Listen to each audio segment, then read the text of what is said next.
阿帕奇出品的这一款威震天的一个重涂的版本，其实说起来，这个版本我如果没记错的话，应该是2014年的 BoardCon 上边啊，那年的年会的主题应该就是海盗系列出的这么一款狂飙了。它是拿 TFP 的 D 级别威震天的这款模具重涂出来的。但是呢，阿帕奇他在做这威震天的时候呢，他原先那个 RID 的威震天的模具确实做的不咋地啊，而且比例也很夸张吧。现在呢，他把 D 级别的那个放大了，稍微的给你改动了一下，放在了阿帕奇的这一条 TFP 比例线里边。而这一次呢，也是把当时 D 级别 BoardCon 上边重涂的这一款狂飙放在了阿帕奇的这个新的配色里来出，所以它的个头也是很大的。整体来说吧，先来看一下外包装的盒子吧。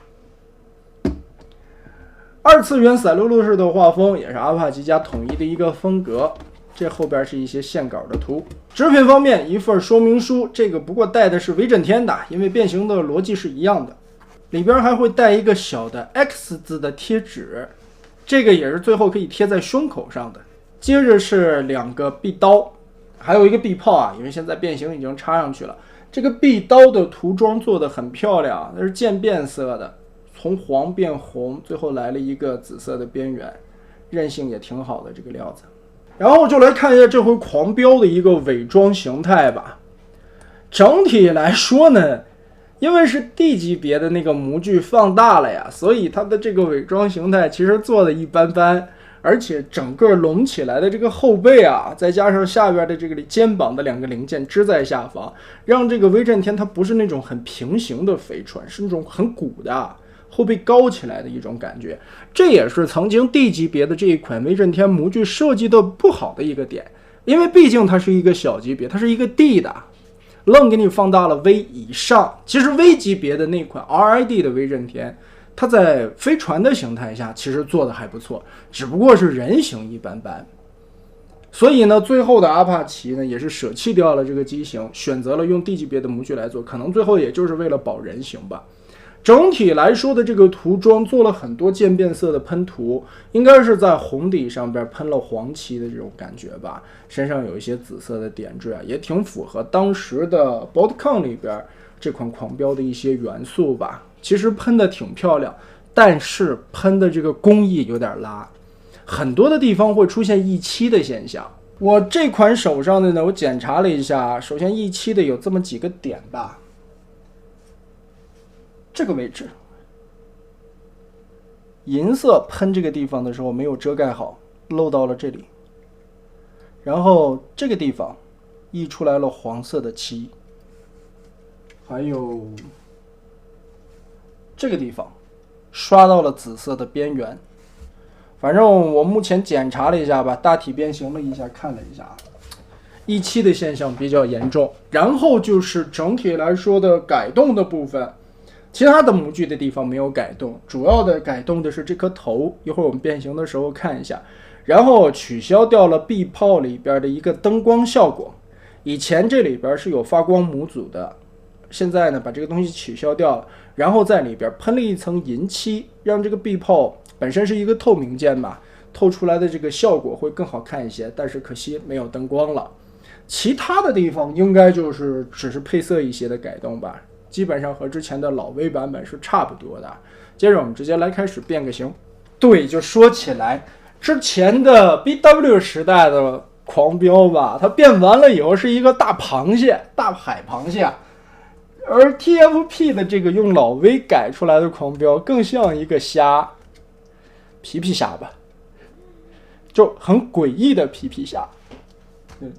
前几天就说起来看总裁的那个，就是我看总裁的哪一期入坑啊，就是他讲皮皮虾的那一集，古代的神物兵器，很多的黑科技都是现在人类都无法比拟的。把这些卡扣记得都拆松掉，然后这个地方是一个主要的大卡扣，卸开。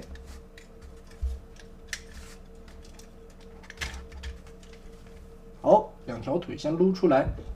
然后我们翻到这边来，胳膊从里边转一下，我们这卡扣先卸开吧，一条胳膊一条胳膊的来卷，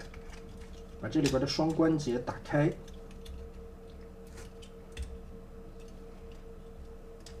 好，然后注意啊，这个变形最小心的地方就是头上的这几个刺儿，还挺扎手的。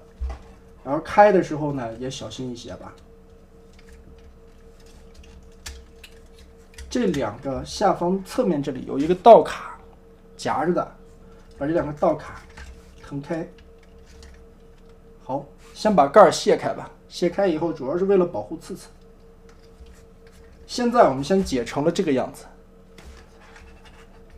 腿最后来变形吧，先把上半身这里解放出来，左右拉起来这个胸甲，把这一块刺刺先插进去，再卡，不然这个造型件边缘这里会挡到。胯部拉下来，下边的卡扣卡住，这个时候再变腿。其实这个 D 级别的老维变形还是比较简单的。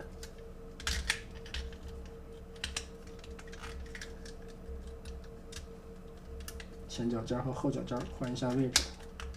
把这个接地的关节往出扭一点点。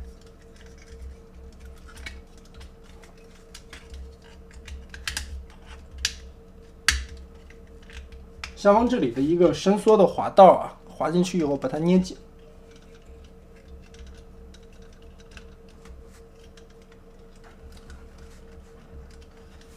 好，双腿现在就变完了，双折关节搓进去，往里搓，搓到底，然后往下放，用后边这里的两个挂钩挂在腰的两侧，就这么卡住。好，挂上了。后边的背包这里是原先的一个模具的改动点，原先这个洞洞是上边的，它在这里做了一个转轴，折到下方来，遮住了后方这里，好看了一些啊，而且上边也不会露出来那么一块了，那个诡异感。整体来说的变形逻辑嘛，还是之前的那个威震天嘛，所以的变形并不难。但这一回变完了以后，这个头雕应该是重新自己做出来的吧，和之前的那一款 Bodcon 的一个 D 级别的狂飙造型是不太一样的。我们转圈先来看一下吧。其实我觉得 Bodcon 的这颗头啊，更像是老 BW 的动画片里边狂飙的一个样子。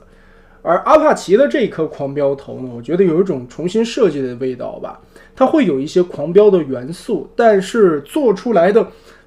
莫名会让人觉得像魔兽世界里边的某个 BOSS。 头部的这一块有渐变的处理，还有一片一片的这种鳞甲的刻画吧。其实最漂亮的是脸两颊的这三个刺儿啊，特别尖锐特别硬的地方，用了银漆的涂装，眼睛涂的细眯眯眼，很有神，也是能把这个狂飙很邪性的一点给你展现出来。其实在 BW 动画片里边，狂飙这个家伙一个挺危险的分子吧，曾经是，应该我没记错的话，他是红蜘蛛的火种继承下来的。而且当时的猩猩队长他们的飞船有一个隐藏的目标啊，就是为了运送这颗火种，然后流放它。但最后嘛，也是因为一些曲折的故事剧情啊，它变成了狂飙，很危险的一个人物。这颗头雕也确实配得上，很好看，也确实能把这个 BOSS 的感觉做出来。阿克蒙德也有点像。所以呢，这一回阿帕奇版本的狂飙呢，我觉得在美术功底方面有进步，比之前他自己原创的一些头雕来的更好看。这颗头雕虽然说和之前的那个 Bodcon 的 D 级别狂飙有了很大的出入，但我更喜欢这个现在重新设计的感觉，更像一个大魔王了，毕竟是一个反派的嘛。